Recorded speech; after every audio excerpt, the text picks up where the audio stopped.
I think we put out a statement yesterday, so I would urge you to look at it. And obviously, what happened, essentially, if I can sum up the statement, the long and short of the statement was that yes, we are concerned that Venezuela में मचे बवाल के बीच अब भारत की तरफ से पहली बार खुलकर और साफ शब्दों में प्रतिक्रिया सामने आई। विदेश मंत्री एस जयशंकर ने इस पूरे घटनाक्रम पर चिंता जताते हुए दुनिया को भारत का रुख बता दिया। लग्जमबर्ग दौरे पर मौजूद विदेश मंत्री ने इस मुद्दे पर बड़ा बयान दिया। जयशंकर ने साफ शब्दों में कहा कि भारत वेनेजुएला की मौजूद स्थिति को लेकर गंभीर रूप से चिंतित। उनका कहना है कि वहां जो कुछ भी हुआ वो किसी के लिए भी चिंता का विषय। विदेश मंत्री ने कहा कि भारत सभी पक्षों से अपील करता है कि वो बातचीत के जरिए समाधान निकाले।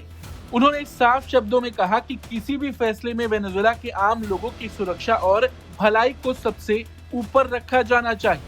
I think we put out a statement yesterday, so I would urge you to look at it. And obviously, what happened, essentially, if I can sum up the statement, the long and short of the statement was that yes, we are concerned at the developments, but we would really urge all the parties involved to now sit down and sort of come to a position which is in the interest of the well-being and the safety of the people of Venezuela, because at the end of the day, that is our concern. Jaishankar का संदेश बिल्कुल स्पष्ट था। राजनीतिक खींचतान का खामियाजा जनता को नहीं भुगतना चाहिए। विदेश मंत्री ने यह भी याद दिलाया कि भारत और वेनेजुएला के रिश्ते कोई नए नहीं। दोनों देशों के बीच सालों से अच्छे और मजबूत संबंध रहे। इसी वजह से भारत चाहता है कि वेनेजुएला में हालात बिगड़े नहीं और वहां के लोग सुरक्षित रहें। जयशंकर का ये बयान लग्जमबर्ग के डिप्टी प्रधानमंत्री और विदेश मंत्री जेवियर बेटल के साथ द्विपक्षीय बैठक के बाद सामने आया।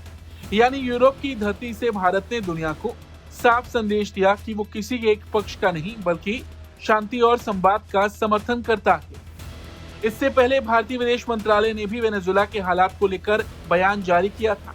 विदेश मंत्रालय ने वहां रह रहे भारतीय नागरिकों की सुरक्षा को प्राथमिकता बताते हुए दूतावास को अलर्ट मोड पर रखा है। भारतीयों से फिलहाल वेनेजुएला की यात्रा न करने की अपील की गई और इमरजेंसी हेल्पलाइन नंबर भी जारी किया गया। दरअसल अमेरिका की कार्रवाई, राष्ट्रपति निकोलस मादुरो और उनकी पत्नी की गिरफ्तारी और रातों रात बदले हालात, इस पूरे घटनाक्रम ने वैश्विक राजनीति में हलचल मचा दी। और इस बीच विदेश मंत्री जयशंकर का ये बयान दिखाता है कि भारत भी वेनेजुएला में मच रहे बवाल को लेकर कितना चिंतित। Bureau report, Bharat.